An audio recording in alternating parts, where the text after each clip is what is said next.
Good morning and welcome to the new edition of Dr.Lamba's Awakening Call. Coronavirus as a pandemic has engaged the attention of the people all over the world. And I have been talking that this is not the first time that pandemic has happened. The first pandemic was in 372 AD. And then it continued. And every time the toll of the human life was much more than it has been today. We have not touched even 500,000 mark. And it was never less than 20 million in the earlier 11 pandemics. So how does this pandemic differ from the earlier pandemics? In most of the cases, this pandemic resembles the early pandemics in a number of myriad ways, from the failure of the leadership to the rise of the conspiracy theories. COVID-19, this coronavirus crisis resembles past pandemics, but it is likely to break its established mold in one crucial and perhaps fateful respect. It is not going to upend the established order. As a matter of fact, I feel that it's likely to reinforce the trends that brought us to this point. Long before people and the good were traversing the globe non-stop, pandemics were already there and were an established, unstable feature of human civilization. As a tragedy, they tend to have a silver lining always. Perceived as mysterious, meta-historical events, large-scale diseases, outbreaks, have always shattered old beliefs, old approaches, and they have heralded major shifting in the conduct of human affairs. Is coronavirus likely to do that? No. Coronavirus pandemic may break this pattern in many ways. The current pandemic, as I said earlier, looks like its predecessors.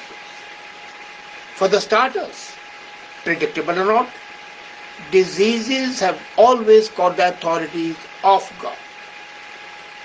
And this epidemic was no exception. The authorities have always failed to respond quickly and decisively. So did they here? If you have read Albert Camus' novel, The Plague, you would find that the Chinese government embodied this failure, when it initially suppressed information about coronavirus.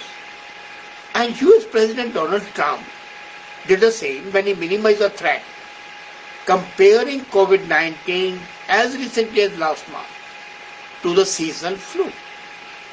Well, it is like flu. There is no denying the fact that it is less fatal, less injurious. But as an official in Camus' novel said, the plague is nothing but a special type of fever, which it is. So this was a mixture of the truth and misinformation. The leaders' lack of foresight has therefore left the people with really no defense from disease outbreaks. Social distancing is the only remedy. Whether it was plague, whether it was flu, whether it was SARS, the only actual remedy is social distancing. A Journal of the Plague Year was a book about that epidemic plague which swept England in 1665. And when Daniel Defoe wrote this Journal of Plague Year, he referred the lack of foresight of the leaders as far as the epidemic was concerned. Nearly 2 millennia before London's Great Plague, during the epidemic that killed at least 1/3 of Athenians population, we had Perisoporian War. The Greek historian Theodotus observed that if the people made contact with each other, they lost their lives. And as a result, they died alone. And the customs were thrown into confusion owing to the big death toll. The dead were buried in any way they could. During coronavirus also we saw lockdown and the social distancing prevented people from visiting their dying loved ones and upending funeral traditions. In China, families reportedly encouraged to bury their dead quickly and quietly. Satellite images show the mass graves being done in New York. And the United States officials in New York have ramped up mass burials, especially for those who have no kith other next to the family. Some cemeteries in London have run out of the grave sites. Another parallel between the current pandemic and the predecessor is to embrace experimental palliatives. During the Spanish flu, the scientists blamed it on bacterial infection and designed treatment regularly. But now we know it's not bacterial, it is a virus. So researchers covering COVID-19 have a similarly no understanding, the real understanding of the disease. One day they say it attacks the respiratory disease. The second day, after some postmortem, they say it attacks the heart, the cardiac system. And as we await anxiously for the vaccine or the treatment or the cure, we find that various medicines are being tested. And those tests are just flukes. Malarial medication shows some relief. At one time they say take chloroquine, then they say don't take chloroquine, and then they say take hydroxychloroquine. They said take no antibiotics, now they are prescribing antibiotics. And then the bogus cures, the infallible preventive pills as the folk called them, are always there. Take garlic, don't take garlic, take ginger, don't take ginger, and so on. And then these religious charlatans, they come up saying that recite this mantra or pray in this manner and you would be saved. So charlatans are aided today by the social media and they have made very dangerous claims. And claims are from snorting cocaine to smoking to drinking bleach, and the people have suffered. Then economic depression caused by coronavirus has also plenty of precedent. The second century Antoine plague caused the severest economic recession at that time. As a result was that the Roman Empire collapsed. The plague of the Justinians in 541-542 AD destroyed the Byzantine Empire. Two empires were abolished. And why were they abolished? Because the economy suffered. And epidemics not only ravage economies, they also throw social inequalities. They deepen distrust in the status quo. Disease may not discriminate between the rich and the poor, but the living conditions always make the poor and marginalized people more vulnerable. If you remember the famous strategist Machiavelli, he witnessed and probably died in the plague of Florence of 1527, viewed the outburst of the people and claimed that the misrule was responsible for it. So Christian of China, President Trump, Prime Minister Boris Johnson, Prime Minister Modi have echoed this experiment. There is not a single country which has escaped being condemned. And others view epidemics through the lens of conspiracy. If you remember, Marcus Aurelius blamed Christians for Antoine plague. And in the Black Plague was blamed on the Jews.